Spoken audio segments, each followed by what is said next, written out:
बात सरलापुर नामक गांव की है, जहां पर नवीन अपनी पत्नी नंदिता के साथ रहा करता था।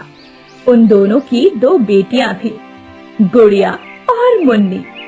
बड़ी बेटी गुड़िया बहुत ही समझदार थी और बड़ी ही सब्र रखने वाली थी। वहीं छोटी बेटी मुन्नी बड़ी ही जिद्दी थी। नवीन का गांव के बीच में ही एक छोटा सा ढाबा था। नवीन उसी ढाबे को चलाया करता और अपने परिवार का गुजारा करता। रोज की तरह आज भी नवीन शाम को ढाबे से वापस आते समय मुन्नी के लिए कुछ चॉकलेट्स लेकर आता है और मुन्नी ने जैसे ही नवीन को देखा तो वो बहुत खुश हुई और चहकते हुए कहने लगी, पापा आ गए। आप मेरे लिए चॉकलेट लेकर आए हो ना पापा? मैं जानती हूँ आप नहीं भूले होगे। हाँ हाँ मुन्नी, कैसे भूल सकता था, ये रही चॉकलेट। अरे पापा, पर इतनी सारी चॉकलेट, मैं तो सारी चॉकलेट खा जाऊंगी, किसी को भी नहीं दूंगी। अरे नहीं बेटा, ऐसा नहीं करते। अपनी बहन गुड़िया को भी चॉकलेट दो, इसमें उसके लिए भी है। ठीक है, आप बोलते हो तो मैं अपनी दीदी को भी चॉकलेट दे दूंगी। पहले तो मुन्नी ने गुड़िया को गुस्से से देखा और फिर चॉकलेट का एक टुकड़ा तोड़कर गुड़िया को देते हुए कहने लगी, दीदी बस तू इतनी चॉकलेट खा ले, बाकी मैं खा लेती हूँ, बाबा मेरे लिए लेकर आए हैं। ये क्या बात है मुन्नी, तुम दीदी को इतनी कम चॉकलेट क्यों दे रही हो? चलो चलो, बराबरी के 2 हिस्से करो और दोनों आधी आधी चॉकलेट खाओ। अरे नहीं नहीं माँ, रहने दो। मुन्नी मेरी छोटी बहन है, अगर उसने ज्यादा ले भी ली तो मुझे कोई फर्क नहीं पड़ेगा। वो अभी छोटी है तो उसका चॉकलेट खाने का ज्यादा मन करता होगा। ये हुई ना बात, गुड़िया मेरी बहुत ही समझदार बिटिया है। अच्छा अच्छा, अब तारीफें करना बाद में, लेकिन पहले खाना लगा दिया है। चलो सब ही साथ में बैठकर खाना खा लेते हैं, उसके बाद सब एक दूसरे की तारीफ करते रहना। सभी ने मिलकर अब साथ में खाना खाया और बहुत सारी बातें की। नवीन का परिवार एक बहुत ही खुशहाल परिवार था। ऐसे ही समय बीत रहा था। एक दिन की बात है, नवीन की तबीयत अचानक बहुत खराब हो गई। नंदिता ने नवीन का बहुत इलाज करवाया, लेकिन वो ठीक ही नहीं हो सका और उसकी मृत्यु हो गई। अब नंदिता पर दुखों का पहाड़ टूट पड़ा था। नंदिता ढाबे को संभालने में जुटी हुई थी, लेकिन अफसोस की बात है कि नंदिता भी अपने पति के गम को नहीं सहन कर पाई और बीमारी से ग्रस्त होकर नवीन की मृत्यु के दुख के आगे वो भी ज्यादा दिन तक जीवित नहीं रह सकी और उसकी भी मृत्यु हो गई। अब दोनों ही बेटियां बेसहारा और अनाथ हो चुकी थी। रात को दोनों घर पर अकेली होती हैं। तभी मोहल्ले की शीला मौसी आती है और उन दोनों को कुछ खाने को देते हुए दोनों से कहने लगती है, अरे बिटिया कैसी हो तुम दोनों? माता और पिताजी के जाने के बाद हम दोनों बहुत अकेले हो गए हैं मौसी। हाँ बेटा, मैं समझ सकती हूँ, तुम दोनों भूखे होंगे ना, तुम दोनों के लिए ही मैं खाना लेकर आई हूँ। तुम दोनों खाना खा लो, अभी गर्मा गर्म है। मैं चलती हूँ, कोई भी परेशानी हो तो अपनी इस शीला मौसी को याद कर लेना। शीला मौसी 2 कदम आगे बढ़ी और उसके बाद पलटकर उन दोनों अनाथ बेसहारा बच्चियों से कहने लगी, गुड़िया बेटिया, तुझे एक बात कहूँ, बुरा तो मत ही मानना। अब तू ही छोटी की माँ भी है और उसका बाप भी है। ऐसे घर में बैठने से काम तो बिल्कुल भी नहीं चलने वाला है। कब तक दूसरों के भरोसे बैठी रहोगी? तुझे ही कुछ काम धंधा करके अपना और अपनी बहन का ध्यान रखना होगा। जीने के लिए कुछ न कुछ तो करना ही पड़ता है, यही विधि का विधान है। भले ही मैं कितना भी कह दूं कि मैं तुम दोनों का ध्यान रख लूंगी, आखिर मैं भी तो पराई औरत हूँ। कितने दिनों तक तुम्हें संभाल पाऊंगी? अब तुम्हें ही खुद का और छोटी का ध्यान रखना है। ऐसा कहकर शीला मौसी वहाँ से चली जाती है। गुड़िया और मुन्नी दोनों ने खाना खाया अगले 3-4 दिनों तक तो मोहल्ले वालों ने और शीला मौसी ने उन्हें खाना दे दिया, लेकिन उसके बाद सभी ने उन्हें पूछना भी बंद कर दिया कि वो जिंदा हैं या नहीं। 2 दिन हो गए थे और मुन्नी ने खाने का एक निवाला तक नहीं खाया था। मुन्नी अब बिलखती हुई गुड़िया से कहने लगी, दीदी मुझे बहुत भूख लगी है, आज तो मोहल्ले से भी कुछ खाने को नहीं आया, मैं क्या खाऊं दीदी? क्या मैं भी भूख से तड़प तड़प कर मर जाऊंगी जैसे माँ और पिताजी मर गए?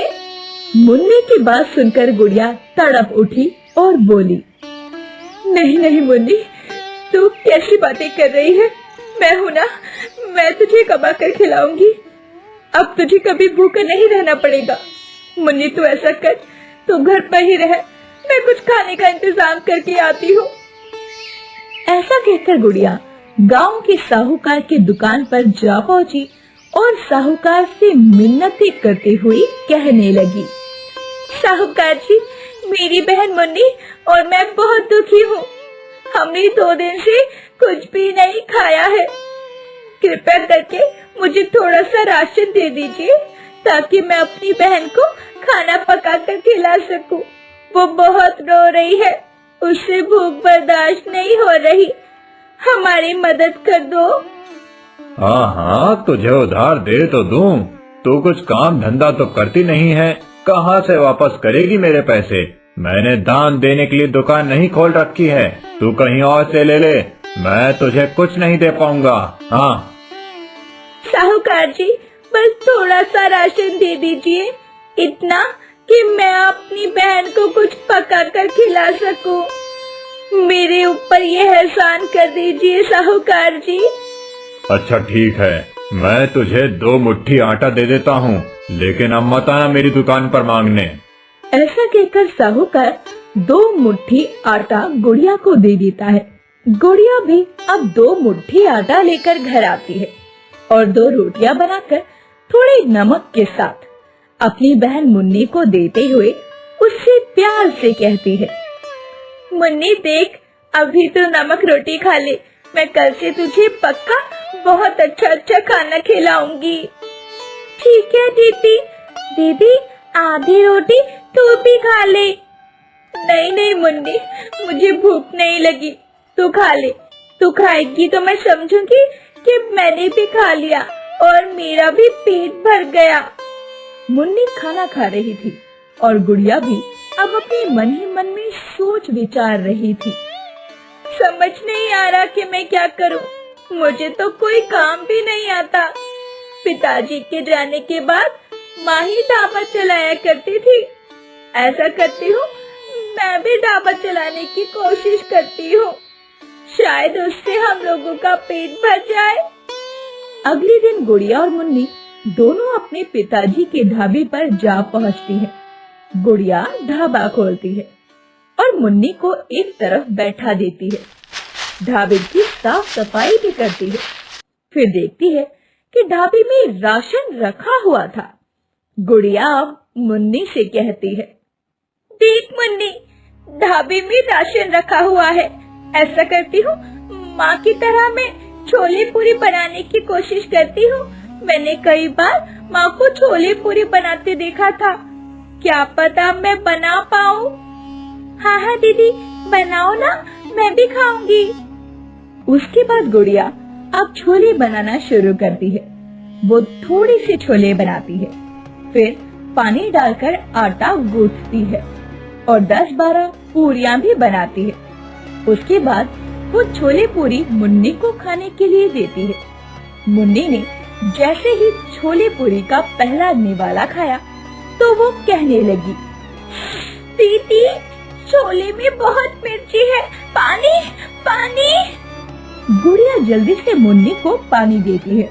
मुन्नी पानी पीती है और फिर गुड़िया खुद भी छोले पूरी चख कर देखती है और चखने के बाद में कहती है, मुन्नी तू सच कह रही है, छोले में तो सचमुच बहुत ज्यादा मिर्ची डल गई है और गरम मसाले का स्वाद भी अच्छा नहीं आ रहा। ऐसे में भला हमारे छोले पूरी कौन खाएगा? गुड़िया ये सोचकर बहुत उदास हो जाती है। तभी मुखिया जी उधर से गुजर रहे थे। उन्होंने जब ढाबा खुला हुआ देखा तो वो अंदर आ गए और कहने लगे, अरे वाह बच्चों, ये तो तुमने बड़ा ही अच्छा किया जो अपने पिताजी का ढाबा खोल लिया। हाँ मुखिया चाचा, मैंने ढाबा तो खोल लिया, लेकिन मुझे कुछ भी बनाना नहीं आता। फिर मैं क्या करूँगी? ऐसे मैं और मेरी बहन अपना गुजारा कैसे कर पाएंगे? मुझे कुछ भी समझ में नहीं आ रहा।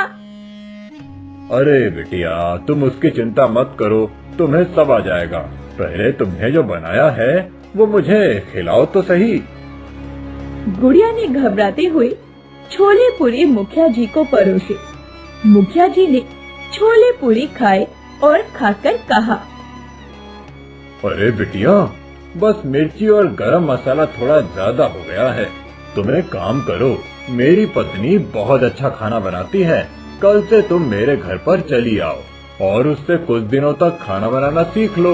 उसके बाद फिर छोले भटूरे का काम शुरू करो। तुम्हारा ढाबा बहुत अच्छा चलेगा और मुझसे किसी तरह की मदद हो पाएगी तो वो भी मैं कर दूंगा, ठीक है ना? मुखिया चाचा, आप तो मेरे लिए किसी देवता की तरह आए हैं। मुखिया चाचा, मैं कल से ही चाची के पास जाकर सारा खाना बनाना सीख लूंगी और फिर मैं अच्छा अच्छा खाना बनाया करूंगी। धन्यवाद, आपने मेरी मदद करने के बारे में सोचा। आप बहुत अच्छे हैं। अगले दिन गुड़िया मुखिया जी के घर पहुंची तो मुखिया जी की धर्म पत्नी बोली, अरे आओ आओ गुड़िया, मैं तुम्हारा ही इंतजार कर रही थी। मुझे इन्होंने बताया कि तुम्हें खाना बनाना सीखना है। मैं तुम्हें थोड़ा बहुत खाना बनाना सिखा दूंगी, लेकिन ज्यादा खाना बनाना तो तुम्हें अपने ढाबे पर खुद ही सीखना पड़ेगा, क्योंकि इंसान जब कोई काम करता है तो उसे करते करते ही सीखता है। जी चाची, मैं सीख लूंगी। फिर क्या था, गुड़िया ने मुखिया की धर्म पत्नी से खाना बनाना सीखा। कई बार उसका हाथ जल जाता और कई बार उससे खाना नहीं बन पाता, लेकिन उसने कड़ी परिश्रम करना जारी रखा। कुछ दिनों के बाद ढाबे पर छोले पूरी चावल और खीर बनाकर उसने बेचना भी शुरू कर दिया। एक ग्राहक ढाबे पर आया और कहने लगा, अरे गुड़िया, जरा मुझे भी छोले चावल और तेरी खीर तो देना। मैंने सुना है कि तू बड़ा अच्छा खाना बना रही है, तेरे पिताजी से भी अच्छा। हाँ चाचा, आप ही खाकर बताइए कि मैंने कैसा बनाया है। उस ग्राहक ने खाया और फिर तारीफ करते हुए कहने लगा, गुड़िया, खाना तो सचमुच बड़ा ही स्वादिष्ट है। अब तो मैं हमेशा यहाँ आकर ही खाना खाया करूँगा और अपने दोस्तों को भी लेकर आऊँगा। ऐसे ही धीरे धीरे गुड़िया का ढाबा अब चल निकला और उसके ढाबे पर गांव के कोने कोने से लोग खाना खाने के लिए आने लगे। वैसे तो सब कुछ ठीक चल रहा था, लेकिन गांव के साहूकार को इस बात से बड़ी दिक्कत थी। साहूकार था तो एक नंबर का बेईमान। उसे तो बस मौका चाहिए था। जैसे ही उसे पता चला कि गुड़िया का ढाबा बहुत अच्छा चल रहा है, तो एक दिन वो गुड़िया के ढाबे पर आ पहुंचा और उससे कहने लगा, अरे गुड़िया, चलो अच्छा हुआ तुम लोगों ने ये ढाबा फिर से खोलकर चालू कर दिया। लाओ भाई लाओ, तुम्हारे पिता ने जो 25,000 रुपए मुझसे उधार लिए थे उसे वापस कर दो और अपना ढाबा चलाओ। ये आप क्या कह रहे हैं साहूकार जी? कौन से 25,000? मुझे उनके बारे में कुछ भी नहीं पता है। अरे भाई, नहीं पता तो मैं क्या करूं? पता करना चाहिए ना। लेकिन साहूकार जी, माता पिता तो इस दुनिया से चले गए। अब मैं आपके पैसे भला कैसे वापस करूं? मेरे पास तो इतने पैसे नहीं है कि मैं उन लोगों का उधार चुका सकूं। आपको तो मेरे बारे में सब पता है। उधार नहीं चुका सकती? अच्छा तो ठीक है, फिर ये ढाबा तुम्हें मुझे देना होगा। ढाबा आपको देना होगा? चाचा, ये आप क्या कह रहे हैं? इसी ढाबे से काम करके ही तो मैं जैसे तैसे अपने और अपनी बहन का पेट भरती हूँ। अगर ये ढाबा आप मुझसे ले लेंगे तो हम लोग क्या करेंगे? हम लोग तो सड़क पर आ जाएंगे चाचा। देखो गुड़िया, वो सब मैं नहीं जानता। तू मुझसे 400-500 ले ले खर्चे के लिए।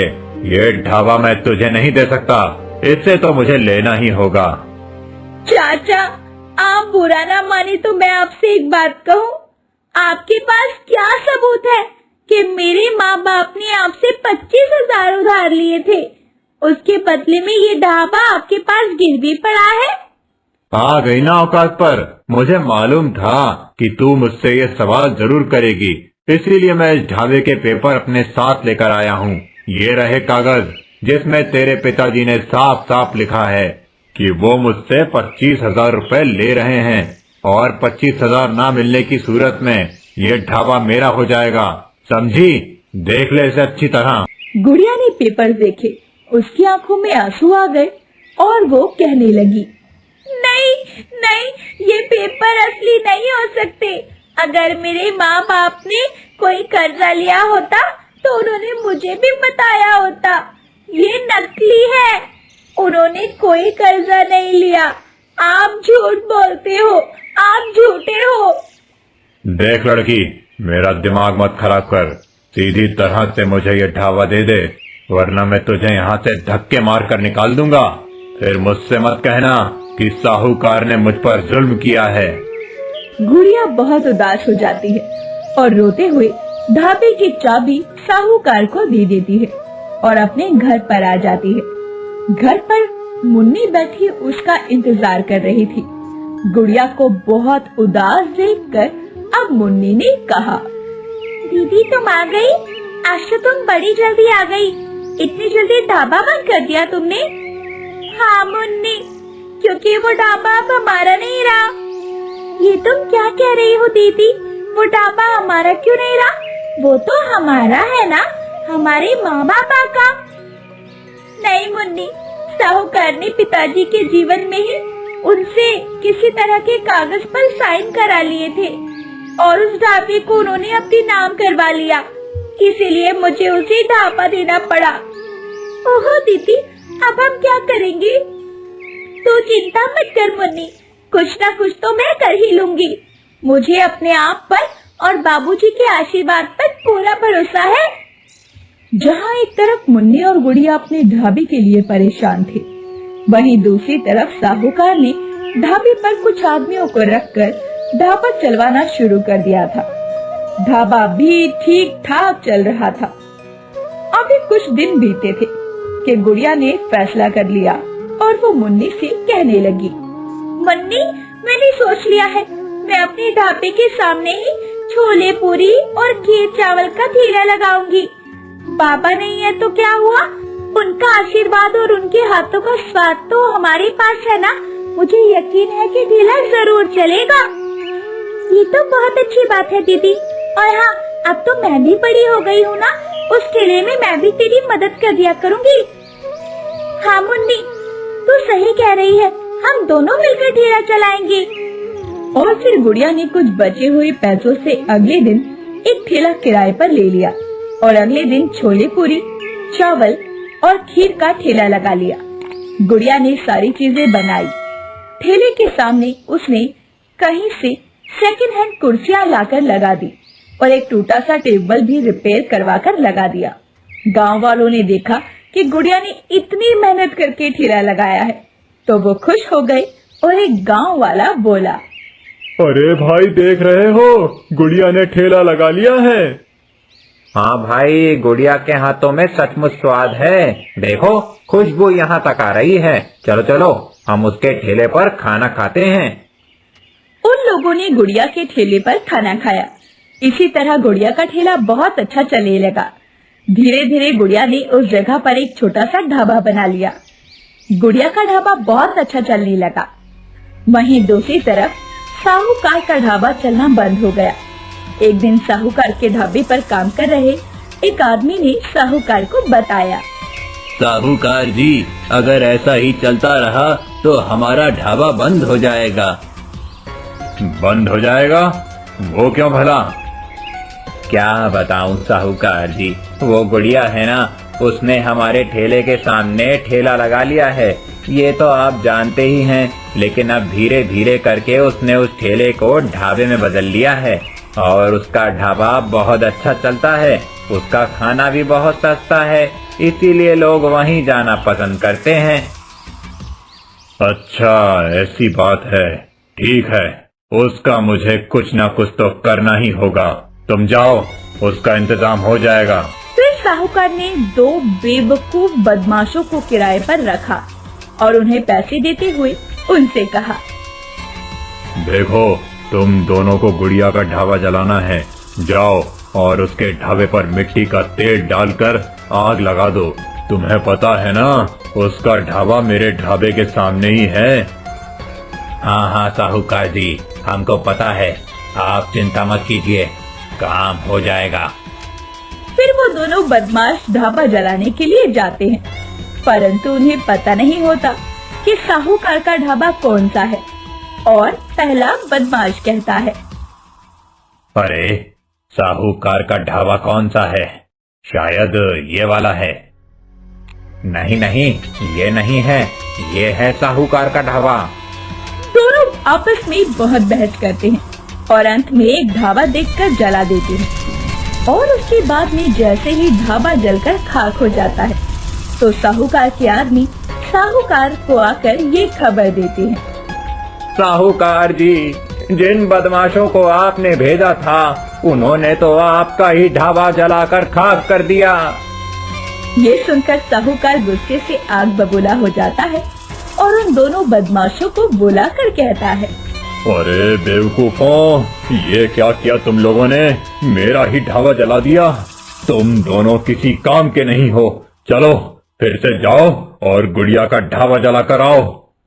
दोनों बदमाश फिर से जाते हैं और जैसे ही वो गुड़िया के ढाबे पर मिट्टी का तेल छिड़कते हैं, वहाँ मुखिया और उसका बेटा कुछ गांव वालों के साथ आ जाते हैं। उनके साथ पुलिस भी होती है। हल्ला भी सुनकर वहाँ पर गुड़िया और मुन्नी आ जाते हैं और गुड़िया ने कहा, क्या हुआ मुखिया जी, मेरे ढाबे के सामने इतनी भीड़ क्यों लगी है और ये साहूकार का ढाबा भी जलकर खाक हो गया है, हुआ क्या था यहाँ पर? तभी मुखिया का बेटा विनीत कहता है, मैं बताता हूँ गुड़िया, मैं रात को अपने दोस्त की बर्थडे पार्टी से लौट रहा था, तभी मैंने देखा कि यहाँ 2 बदमाश बहस कर रहे थे कि ये गुड़िया का ढाबा है या फिर ये साहूकार का है। फिर मैंने देखा कि दोनों ने साहूकार के ढाबे को आग लगा दी। मैं समझ गया कि इन दोनों ने इस ढाबे को तुम्हारा ढाबा समझकर जला दिया है, और मैं ये भी समझ गया कि साहूकार को जैसे ही पता चलेगा कि तुम्हारे ढाबे की जगह इन लोगों ने साहूकार का ढाबा जला दिया है, तो वो गुस्सा हो जाएगा और फिर इन्हें गुड़िया का ढाबा जलाने के लिए भेजेगा। इसीलिए मैं जल्दी से पिताजी के पास गया और मैंने सारी बातें पिताजी को बता दी। फिर हमने पुलिस को फोन कर दिया और सही समय पर हम यहाँ पहुँच गए और फिर हमने इन दोनों को रंगे हाथों पकड़ लिया। इंस्पेक्टर साहब, मेरा बेटा बिल्कुल ठीक कह रहा है, ऐसा ही हुआ है और हम सब गांव वाले इस बात के गवाह हैं। ले जाइए इन्हें पकड़कर, और हाँ, साहूकार को भी गिरफ्तार कर लीजिए। इसके बाद पुलिस उन दोनों बदमाशों को और उनकी गवाही पर साहूकार को भी गिरफ्तार करके ले जाती है। गांव वालों की गवाही के साथ उन्हें जेल हो जाती है और गुड़िया अपना ढाबा आराम से चलाने लगती है और मुन्नी और गुड़िया खुशी खुशी रहने लगते हैं।